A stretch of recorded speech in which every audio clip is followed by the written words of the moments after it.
Hi friends, welcome back to my channel. ఈరోజు మీకు ఈ సీరియల్లో ఏం జరిగిందో తెలుసుకోవాలి అనుకుంటున్నారా? అయితే వెంటనే మనం సీరియల్లోకి వెళ్ళిపోదాం. ఇక సీతారామయ్య స్నేహితుడు రావడంతో సీతారామయ్య ఆయన్ని చూసి చాలా సంతోషిస్తాడు. అలాగే కుటుంబంలో అందరూ కూడా సీతారామయ్య స్నేహితుడిని చూసి సంతోషిస్తారు. ఇక రాజైతే, తాతయ్య ఎలా ఉన్నారు? మీరు మా ఇంటికి వచ్చి చాలా రోజులైంది అని చెప్పి రాజ్ అతనితో చాలా బాగా మాట్లాడతాడు. ఇక ఆ పెద్దాయన, నీకెలాగో నేను గుర్తుండను, కనీసం నిన్ను చూద్దామనైనా వచ్చానురా, నన్ను చూస్తానా నేను గుర్తొస్తానని అని చెప్పి ఇక ఆ పెద్దాయన సీతారామయ్యతో మాట్లాడుతుంటే సీతారామయ్య నవ్వుతూ, అదేంట్రా అలా మాట్లాడుతున్నావు?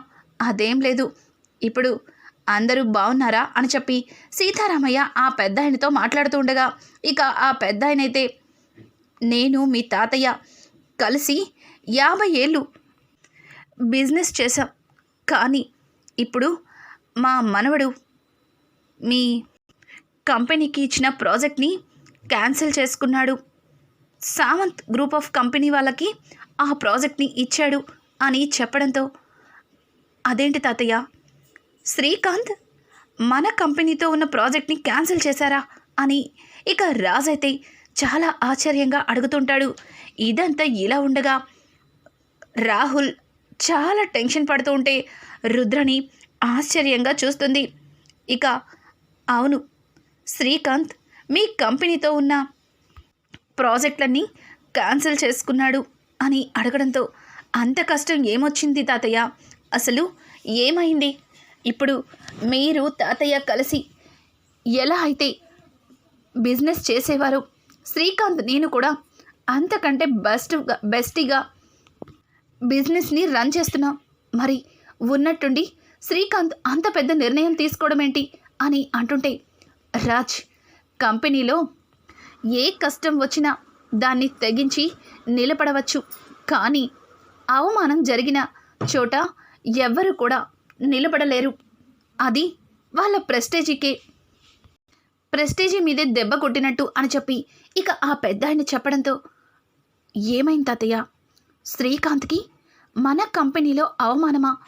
అసలు శ్రీకాంత్ని అవమానించింది ఎవరు అని చెప్పి రాజ్ అయితే ఆయన్ని అడగడంతో, దానికి ఆ పెద్ద ఆయన, ఒకరోజు శ్రీకాంత్ కంపెనీకి వచ్చాడు, అక్కడ నువ్వు కనిపించలేదు. రాహుల్ని చూసి రాహుల్తో మాట్లాడితే రాహుల్ శ్రీకాంత్ని చాలా ఘోరాతి ఘోరంగా అవమానించాడు అని చెప్పడంతో ఒక్కసారిగా రాహుల్ మొహం, రుద్రాని అలాగే కుటుంబ సభ్యులందరూ కూడా చూస్తారు. రాహుల్ అయితే టెన్షన్ పడిపోతూ ఉంటాడు. దానికి వెంటనే అది రాజ్ అని చెప్పి ఇక రాహుల్ ముందుకి వస్తుంటే రాజ్ ఆగమన్నట్టుగా చేతిని చూపిస్తాడు. ఇంకా వెంటనే రాహుల్ సైలెంట్ అయిపోతాడు. దానికి వాళ్ళ తాతయ్య, చూడు రాజ్, నీతో శ్రీకాంత్కి ఎట్లాంటి స్నేహం ఉందో నాకు బాగా తెలుసు, కానీ వాడికి జరిగిన అవమానంతో మీ కంపెనీకి ఎగనిస్ట్గా ఉన్నా. ఇంకా ఆ పెద్ద ఆయన చెప్పిన మాటలకి ఒక్కసారిగా రాజ్ ఆశ్చర్యపోతాడు. తాతయ్య, ఏదో అనుకోకుండా పొరపాటు జరిగిపోయింది, అట్లాంటి ఏమీ శ్రీకాంత్ని మనసులో పెట్టుకోవద్దని చెప్పండి, శ్రీకాంత్తో నేను ఒకసారి మాట్లాడి చూస్తాను అని చెప్పి ఇంకా రాజ్ అయితే ఆ పెద్దాయనతో మాట్లాడతాడు. ఆ పెద్దాయన కూడా, అవును రాజ్, నేను అదే అనుకున్నాను, అందుకే స్వయంగా నేనే వచ్చి కలిసి నీతో అలాగే సీతారామయ్యతో మాట్లాడాలని వచ్చాను. నేను వెళ్ళి శ్రీకాంత్తో మాట్లాడి చూస్తాను, సరేనా? మరి వెళ్ళొస్తాను అని చెప్పి ఆ పెద్దాయన వెళ్ళిపోతాడు. ఇక పెద్దాయన వెళ్ళిపోయిన మరుక్షణం రాహుల్ వెంటనే, రాజ్, అసలు ఏం జరిగిందంటే అని చెప్పి ఏదో చెప్పబోతూ ఉంటే ఇక పక్కన ఉన్న సీతారామయ్య, ఆపు రాహుల్, ఆపు, ప్రతిసారి ఏదో ఒక తప్పు చేస్తూనే ఉంటావా? నిన్ను నమ్మి నా 100 ఏళ్ల పేరు ప్రఖ్యాతలు చెందిన కంపెనీలని నీ చేతిలో పెట్టాను, కానీ నువ్వు ఈరోజు 50 ఏళ్ల మా స్నేహాన్ని నాశనం చేయాలని చూసావు, అలాగే కంపెనీకి దివాలా తీసి నష్టాల పాలు చేయాలని చూసావు అని చెప్పి ఇక సీతారామయ్య రాహుల్ని గట్టిగా అరుస్తుంటాడు. పక్కన ఉన్న రుద్రాని అయితే, నాన్న, వాడు చిన్నవాడు, వాడికేం తెలుసు, ఆవేశంలో ఏదో తొందరపడి ఉంటాడు. అయినా ఒకసారి వాడు చెప్పేది కూడా వినండి అని చెప్పి ఇక రుద్రాణి మాట్లాడుతుంటే పక్కన ఉన్న ఇందిరాదేవి, రుద్రాణి, నీకు నీ కొడుక్కి ఎప్పుడు ఏదో ఒక తప్పు చేయడం అలవాటే. అది పొరపాటు వల్ల జరిగిందని అస్సలు అనుకోను. కావాలనే చేస్తారు. బావా, ఇంకా నువ్వు ఈ రాహుల్కే కంపెనీ బాధ్యతల్ని అప్పచెప్తున్నావా అని చెప్పి ఇందిరాదేవి అడగడంతో దానికి సీతారామయ్య, నిజంగానే ఈ రాహుల్ని నమ్మి కంపెనీ బాధ్యతలు అప్పగించి ఎంత పెద్ద తప్పు చేశానో ఇప్పుడు నాకు అర్థమవుతుంది. చూడు రాజ్, ఇంకా నువ్వు కంపెనీకి వెళ్ళకపోతే మన కంపెనీ ఎంతలాగా నష్టపోతుందో నాకు బాగా అర్థమైంది. 100 సంవత్సరాల నుంచి నేను కూడబెట్టుకున్న నా కంపెనీ పేరు ప్రతిష్టలన్నీ సర్వనాశనమైపోయేలా ఉన్నాయి. వెళ్ళి కంపెనీ బాధ్యతల్ని తీసుకో అని చెప్పి ఇక సీతారామయ్య అయితే రాజ్కి చెప్పడంతో వెంటనే రుద్రాణి, నాన్న, ఈ రాజ్ ఎలా తీసుకుంటాడు? మీరే అన్నారు కదా కళ్యాణ్ మళ్ళీ ఇంట్లో అడుగు పెట్టే వరకు రాజ్ కంపెనీకి వెళ్ళకూడదని. మరి రాజ్ని కంపెనీని చూసుకోమంటే మరి రాహుల్ ఏం చేస్తాడు అని చెప్పి ఇక రుద్రాణి అయితే సీతారామయ్యని అడుగుతూ ఉంటే పక్కన ఉన్న ఇందిరాదేవి, చూడు రుద్రాణి, ఒక్కసారి ఆయన నిర్ణయం తీసేసుకున్నారంటే ఇక దాన్ని ఎవ్వరూ తిరస్కరించడానికి వీల్లేదు. అర్థమవుతుందిగా. రాజ్, మీ తాతయ్య గారు చెప్పినట్టు రేపటి నుంచి నువ్వే కంపెనీకి వెళ్ళాలి, గుర్తుపెట్టుకో అని చెప్పి అక్కడి నుంచి ఇందిరాదేవి, సీతారామయ్య వెళ్ళిపోతారు.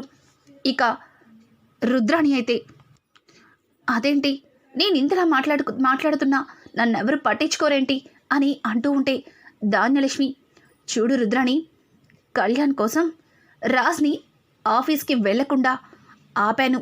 కానీ ఈరోజు ఆ ఆఫీసే కుప్పకూలిపోతుందంటే దానికి నేను ఎట్టి పరిస్థితుల్లో ఒప్పుకోను. నువ్వు నాకు మాయ చేయాలని చూసినా నీ మాయలో పడేది లేదు అని చెప్పి ధాన్యలక్ష్మి వెళ్ళిపోతుంది. ఇక ప్రకాశం అయితే, అమ్మయ్య, ఈ రుద్రాణి కుట్రని ఈ ధాన్యం ఇప్పటికైనా తెలుసుకుంది. చూడు రుద్రాణి, ఇక నువ్వు ఎన్ని ఎత్తుగడలు వేసినా నాన్న రాజ్ని కంపెనీ బాధ్యతల్ని అప్పగించారు. ఇక నువ్వు వీటి గురించి మరీ ఎక్కువ ఆలోచించకు అని చెప్పి అక్కడి నుంచి అందరూ వెళ్ళిపోతారు. ఇక స్వప్న అయితే క్లాప్స్ కొట్టుకుంటూ వాళ్ళిద్దరి ముందుకి వస్తుంది. ఒక్కసారిగా కుక్కని సింహాసనం మీద కూర్చోపెడితే ఎంతైనా అది కుక్క, అది ఏం చేయాలో అదే చేస్తుంది. సేమ్ నువ్వు నీ కొడుకు కూడా అంతే అని చెప్పి ఇక అక్కడి నుంచి స్వప్న కూడా వెళ్ళిపోతుంది. ఉదయాన్నే రాజ్ ఆఫీస్కి వెళ్ళటానికి హడావుడిగా రెడీ అవుతూ ఉంటాడు. ఇక్కడ చూస్తే రుద్రాణి, రాహుల్ ఇద్దరు రాజ్ని చూసి, మమ్మీ, ఆ రాజ్ ఇప్పుడు కంపెనీకి వెళ్తాడు.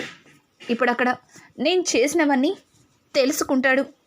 ఇక రాజ్ తర్వాత నన్నేం చేస్తాడో ఏంటో అని అంటూ ఉంటే రుద్రాణి తట్టుకోలేక రాహుల్ చెంప పగలకొట్టడానికి చెయ్యెత్తుతుంది. కానీ చేతిని కిందకి దించేసి, ఈడియట్, నిన్నిక్కడే కొట్టి అసలు ఎలా పుట్టావురా నా కడుపున?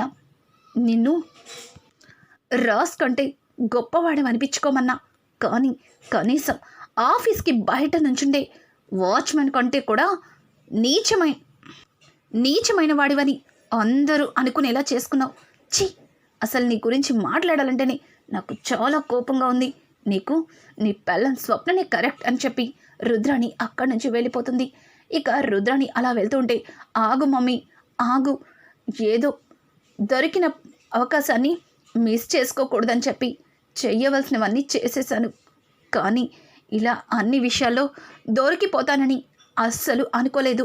మమ్మీ, నువ్వే ఏదో ఒకటి చేయాలి అని చెప్పి ఇక రాహుల్ అంటూ ఉంటే దానికి రుద్రాణి నవ్వుతూ, నేను ఆల్రెడీ చెయ్యవలసినవన్నీ చేస్తూనే ఉన్నాను, కానీ ఇప్పుడు ఆఖరిది మిగిలిపోయింది అని చెప్పి ఇక రుద్రాణి తన మొబైల్ తీసుకుని పక్కకంటూ వెళ్తుంది. అనామికకి కాల్ చేస్తుంది. అనామిక రుద్రాణి మాట వినగానే, ఏంటాంటీ ఒక్కసారిగా నాకు ఫోన్ చేశారు, ఉన్నట్టుండి నేను గుర్తొచ్చానంటే మీకు అని అంటుంటే, నువ్వు ఈ ఇంటి నుంచి వెళ్ళిపోయిన తర్వాత ఈ కుటుంబం మీద ఎంతలాగా పగ పెంచుకున్నావో నాకు బాగా తెలుసు. కానీ నీకు మంచి ఇన్ఫర్మేషన్ ఇద్దామని కాల్ చేశాను. నిన్నటి వరకు కళ్యాణ్ ఇంటి నుంచి వెళ్ళిపోవడంతో రాజ్ కంపెనీ బాధ్యతలకి దూరంగా ఉన్నాడు. కానీ ఈరోజే రాజ్ కంపెనీ బాధ్యతలను తీసుకొని కంపెనీలో అడుగు పెట్టబోతున్నాడు. నువ్వు స్వరాజ్ గ్రూప్ ఆఫ్ కంపెనీని కొల్లగొట్టాలని చాలా కష్టపడి సామంత్ గ్రూప్ ఆఫ్ కంపెనీ ఎండీని నీ వలలో పడేలా చేసుకున్నావు. మరి ఇంత కష్టపడి నువ్వు అతనితో సంతోషంగా ఉండాలని, అలాగే ఈ కుటుంబం మీద పగ తీర్చుకోవాలనే కదా.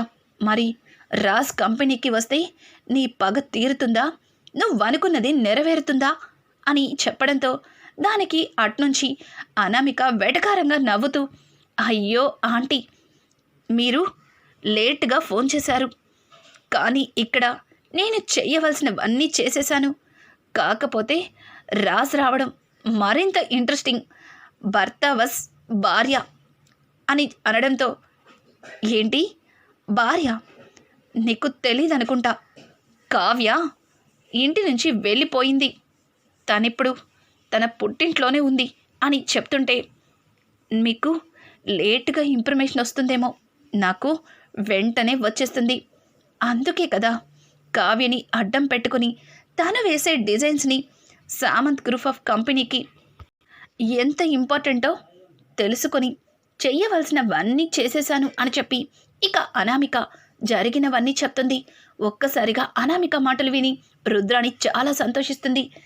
ఏంటి అనామిక, నువ్వు ఇంత షార్ప్గా ఉన్నావు అని అనడంతో, మరి నన్ను ఆ కుటుంబం నుంచి ఎంతలా అవమానించి వెళ్ళగొట్టారో ఎలా మర్చిపోతాననుకుంటున్నారా ఆంటీ? అందుకే ఆ కుటుంబాన్ని దెబ్బ తీసే వరకు వదిలిపెట్టను. ఇక మీరు ప్రశాంతంగా ఉండండి అని చెప్పి అనామిక ఫోన్ కట్ చేస్తుంది. రుద్రాణి అయితే తెగ సంబరపడిపోతుంది. ఒక విధంగా ఈ ఇంటి నుంచి అనామిక వెళ్ళిపోవడం మంచిదైంది. ఎందుకంటే ఇంత మంచి అవకాశం వచ్చేది కాదేమో అని చెప్పి రుద్రాణి సంబరపడిపోతుంది. రాజ్ అయితే కిందకి వచ్చి, మమ్మీ, నానమ్మ, నేను ఆఫీస్కి వెళ్తున్నాను అని అనడంతో దానికి అపర్ణ అయితే, చూడు రాజ్, మనం అనుకున్నదేది కూడా జరగదు.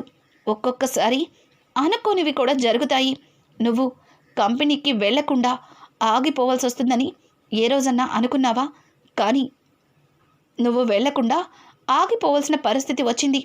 అలాగే కళ్యాణ్ తిరిగి ఇంట్లో అడుగు పెట్టే వరకు నువ్వు కంపెనీకి వెళ్ళకూడదని మావయ్య గారు కండిషన్ పెట్టారు.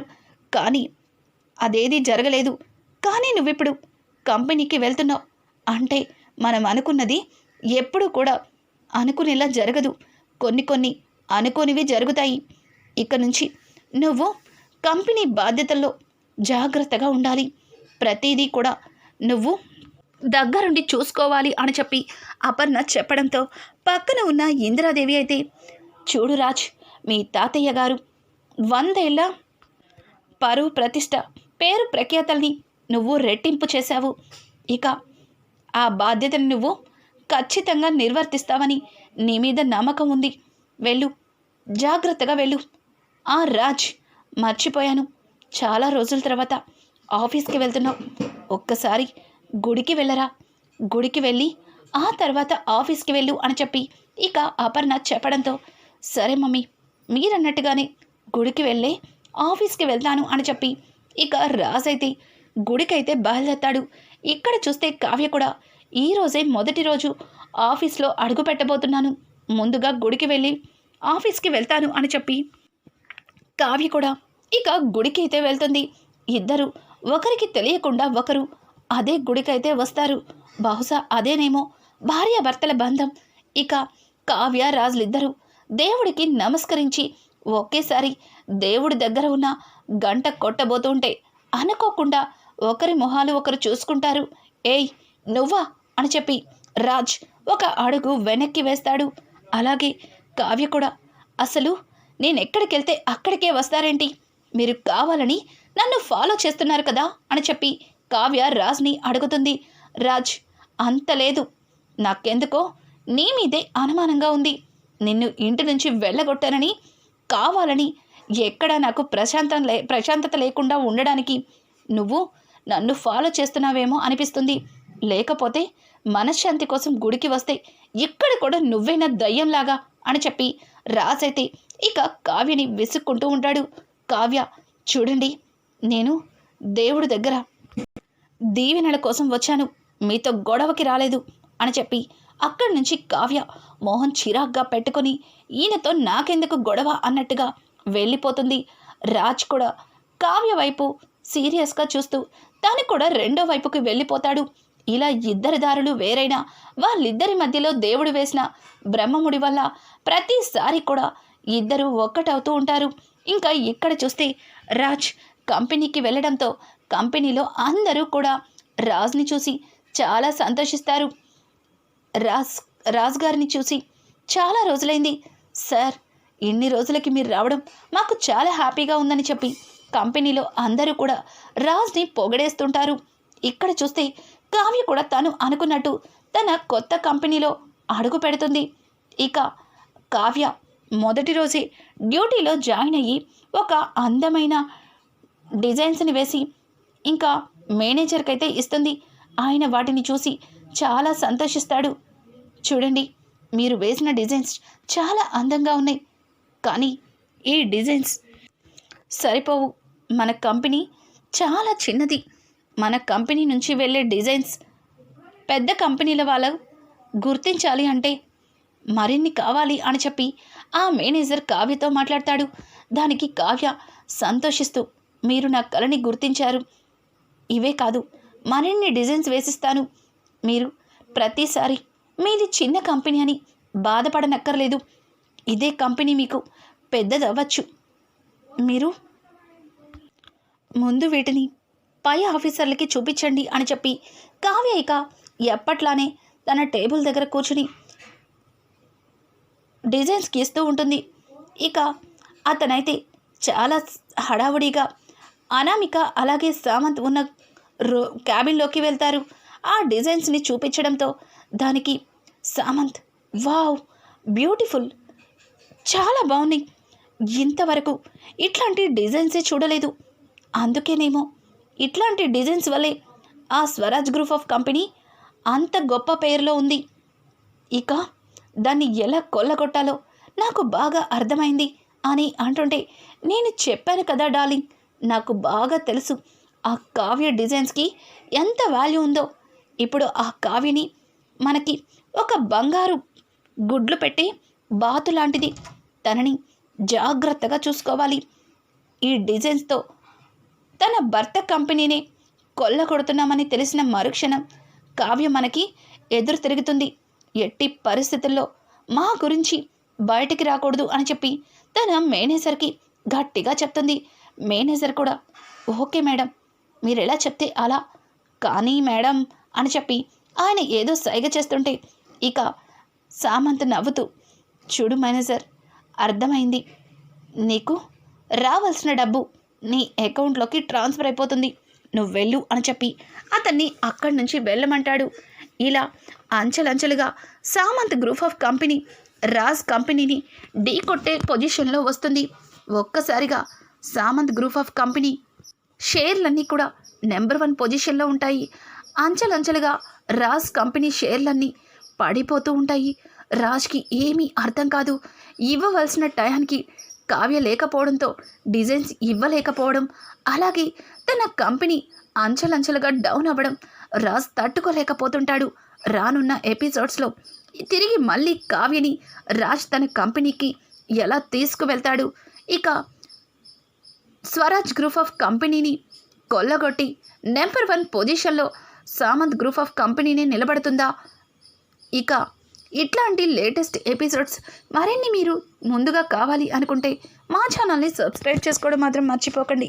Thanks for watching. Hi friends, welcome back to